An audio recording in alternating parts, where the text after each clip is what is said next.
Bhagavad Gita adalah salah satu kitab suci utama dalam agama Hindu untuk ajaran universal yang secara harfiah berarti nyanyian Tuhan atau sabda Tuhan yang Maha Esa.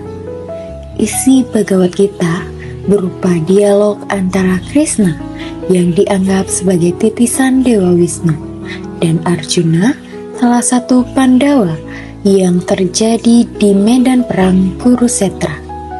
Dialog ini berlangsung ketika Arjuna mengalami kebimbangan dan krisis moral sebelum pertempuran besar.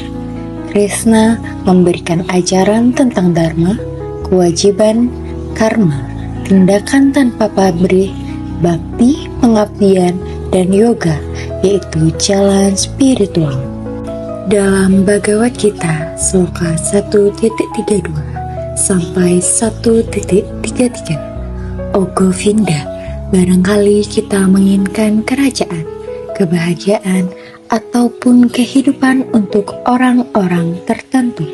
Tetapi, apa gunanya kerajaan, kebahagiaan, ataupun kehidupan bagi kita kalau mereka sekarang tersusun pada medan perang ini?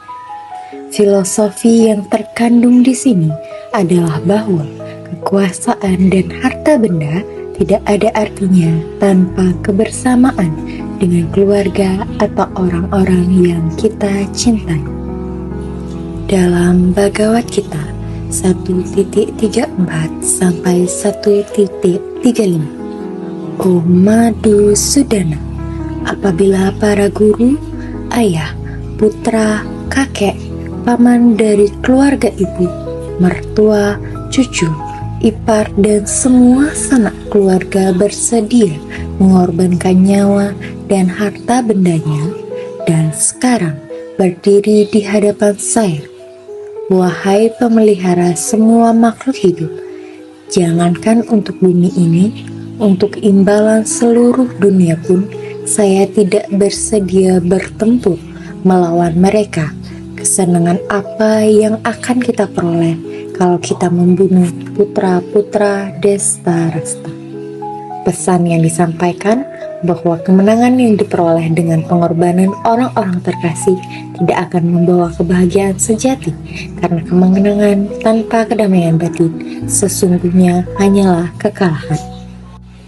Dalam Bhagavad Gita sloka 2.56, orang yang pikirannya tidak akan goyah bahkan di tengah-tengah 3 jenis kesengsaraan, tidak gembira pada waktu ada kebahagiaan dan bebas dari ikatan, rasa takut dan marah, disebut Sri yang mantap dalam pikirannya. Filosofi dari ajaran ini adalah pentingnya kestabilan batin, di mana manusia diajarkan untuk tidak dikendalikan oleh keadaan eksternal. Dalam Bhagavad Gita sloka 2.47, engkau berhak melakukan kewajibanmu yang telah ditetapkan, tetapi engkau tidak berhak atas hasil perbuatanmu. Jangan menganggap dirimu menyebab hasil kegiatanmu, dan jangan terikat pada kebiasaan tidak melakukan kewajiban. Filosofi yang terkandung di sini adalah bahwa keterikatan pada hasil justru menimbulkan penderitaan, karena hasil tidak pernah sepenuhnya berada dalam kuasa manusia.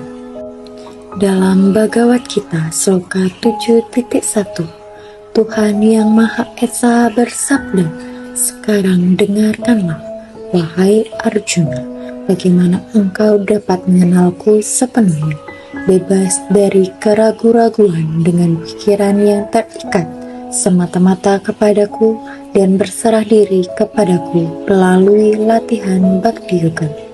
Filosofi yang terkandung di sini adalah bahwa pengetahuan sejati tentang Tuhan tidak dapat dicapai hanya dengan intelektualitas atau logika semata, melainkan melalui pengabdian, penyerahan diri, dan keterikatan penuh kepadanya.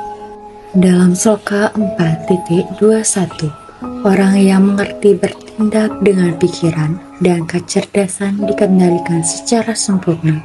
Ia meninggalkan segala rasa memiliki harta bendanya dan hanya bertindak untuk kebutuhan dasar hidupnya. Bekerja dengan cara seperti itu, ia tidak dipengaruhi oleh reaksi dosa. Filosofi yang terkandung di sini bahwa tindakan yang lahir dari keseimbangan batin tanpa dilandasi keinginan egois akan membebaskan seorang dari ikatan karma negatif atau reaksi dosa. Dari sini kita belajar sebagai manusia harus dapat bertindak, berpikir dan berucap berlandaskan dharma dan mampu melepaskan diri dari ikatan materi dan duniawi untuk menemukan kebahagiaan sejati. Krishna hadir sebagai kusir kereta Arjuna dan mulai memberikan nasihat-nasihat penting tentang tugas, tanggung jawab, dan makna hidup. Nah, isi dari percakapan Krishna dan Arjuna, Arjuna jangan takut, kamu itu seorang pejuang, tugasmu adalah membela kebaikan. Tidak ada yang lebih membahagiakan bagi seorang pemberani selain berjuang untuk hal yang benar. Lalu yang kedua, lakukan tugasmu dengan tulus. Jangan hanya karena ingin hadiah. Jangan berharap hasil saja. Yang penting, kamu berusaha dengan sungguh-sungguh. Dan ingat, diam saja itu bukan pilihan yang baik. Dan yang ketiga, jiwa kita tidak bisa mati. Walaupun tubuh kita sakit atau pergi, tetapi jiwa kita itu tetap hidup selamanya. Karena jiwa tidak lahir dan juga tidak pernah hilang. Yang keempat, kalau kebaikan mulai hilang dan kejahatan semakin banyak, maka di saat seperti itulah Tuhan akan datang ke dunia untuk menolong dan mengembalikan kebaikan. Dan yang terakhir, Tuhan akan selalu hadir untuk menjaga kebaikan. Ia datang untuk melindungi orang-orang baik dan menghentikan kejahatan. Tuhan akan terus datang di setiap zaman untuk menolong dunia. Nah, dari cerita mereka inilah mengajarkan kita untuk berani menghadapi masalah dan tetap berbuat baik dengan hati yang tenang.